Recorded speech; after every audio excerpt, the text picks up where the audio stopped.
High in the dense forests of remote volcanic landscapes in East Africa live some of our planet's most celebrated, remarkable, and critically endangered creatures. An estimated population of 1,000 remaining mountain gorillas roam through a UNESCO World Heritage Conservation Region that spans several thousand miles across the countries of Rwanda, Uganda, and Congo.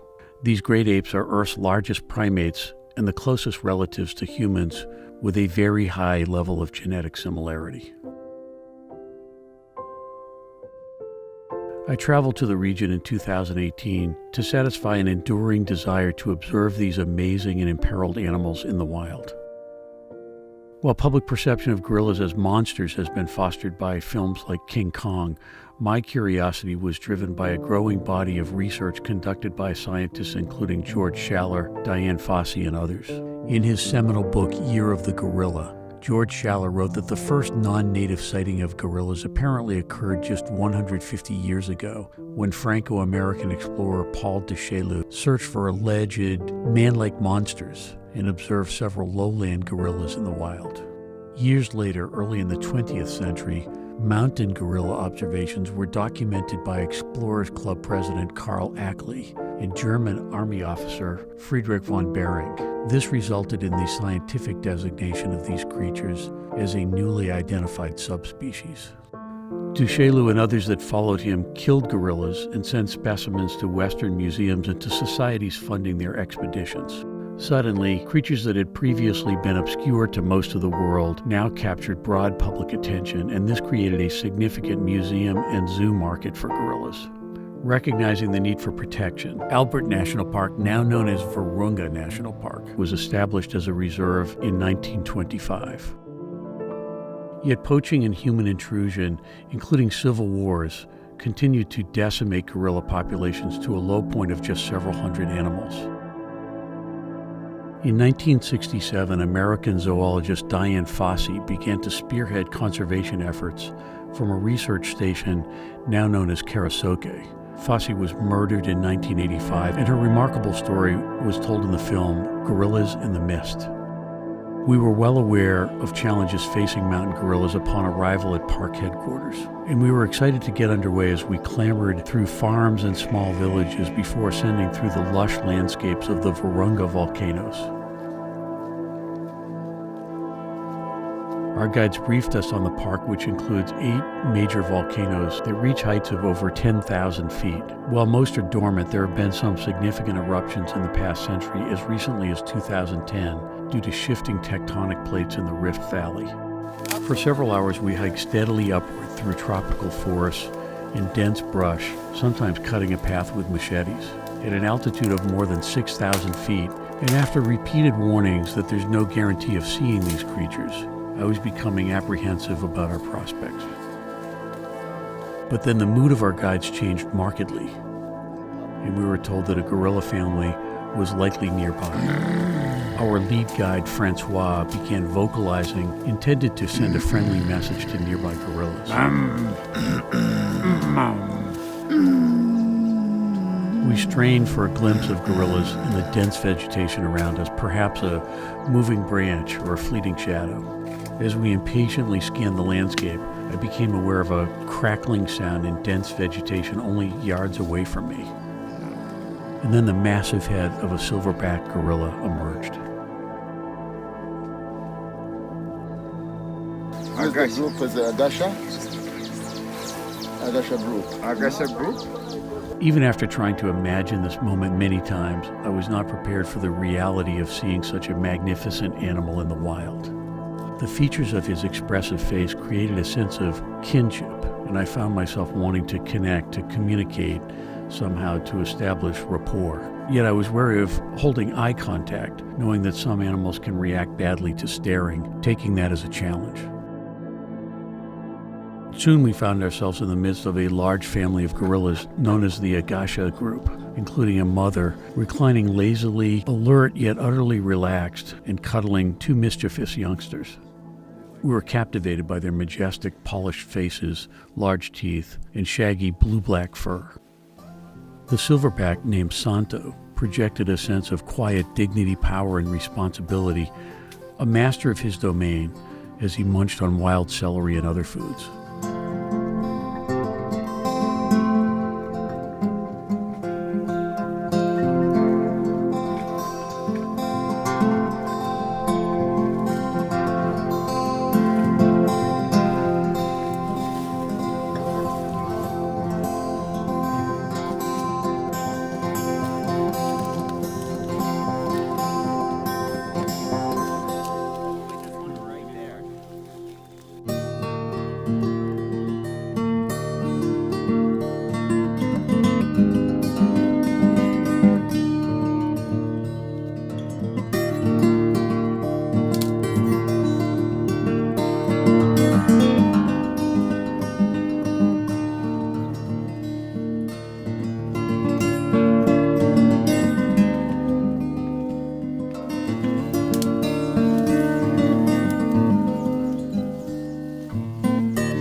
Iyo nzi ni Sabyinyo buri.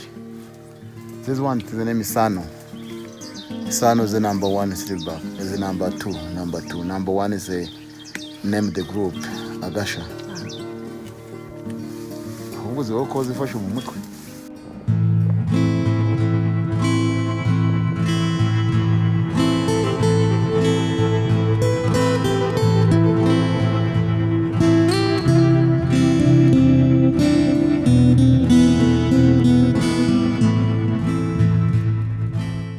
On arrival at our lodge, I was unexpectedly introduced to Dr. Michael Cranfield, Africa Director of Gorilla Doctors, an organization that provides veterinary services to gorillas in Volcanoes National Park.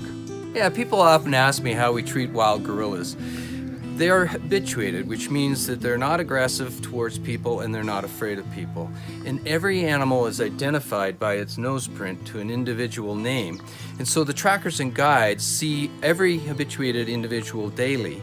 And if there's an issue, then they call us and we go up. And if it's life-threatening or human-induced, then we will provide an intervention, which can be as simple as delivering an antibiotic for a respiratory issue, or it can be as complex as anesthetizing multiple animals to be able to do either surgery or to get diagnostic samples to help us treat them. Dr. Mike explained that his work has benefited significantly from innovative products and services from IDEX Laboratories, a company that I founded in the 1980s. So mountain gorillas are a success story, and they're a success story because of the very extensive tourism industry which helps support the communities around the park, so there's a very positive feeling towards the gorillas, and it brings money to support other wildlife causes in the park. And then there's a very strong anti-poaching patrol so that they stop illegal activities. And then lastly, the veterinary care is responsible for 50% of the growth, which is 4% a year, which is astounding actually. It's as fast as the human population is growing worldwide.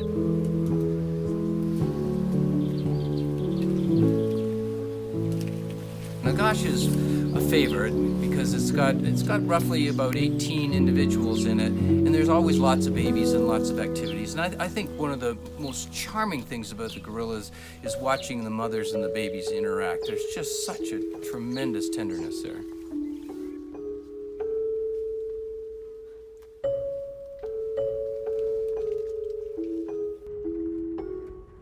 The following day, we returned to the national park to observe golden monkeys, a charismatic species uniquely found in the Virunga Volcanic Mountains.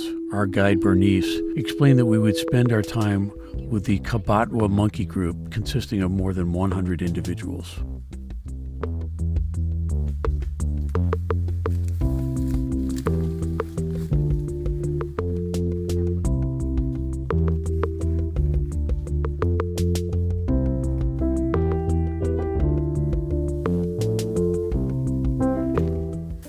mostly, as you see, they're not eating much because they're very selective.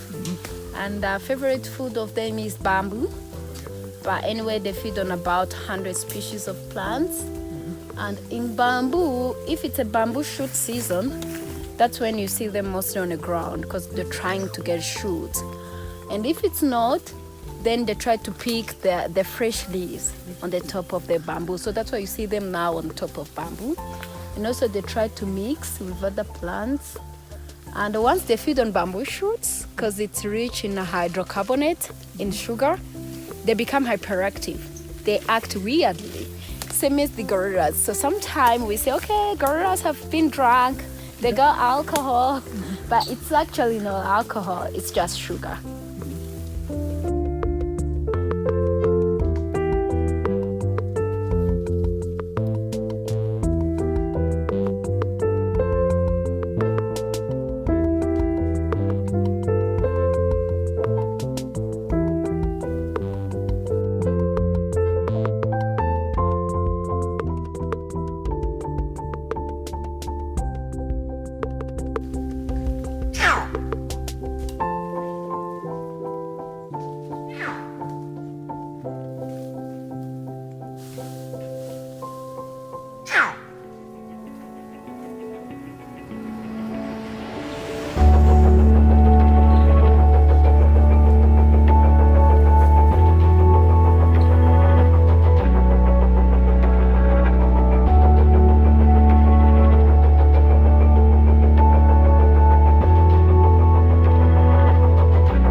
Congratulations to the park rangers, gorilla doctors, and others whose efforts have protected these creatures and the special places that they inhabit.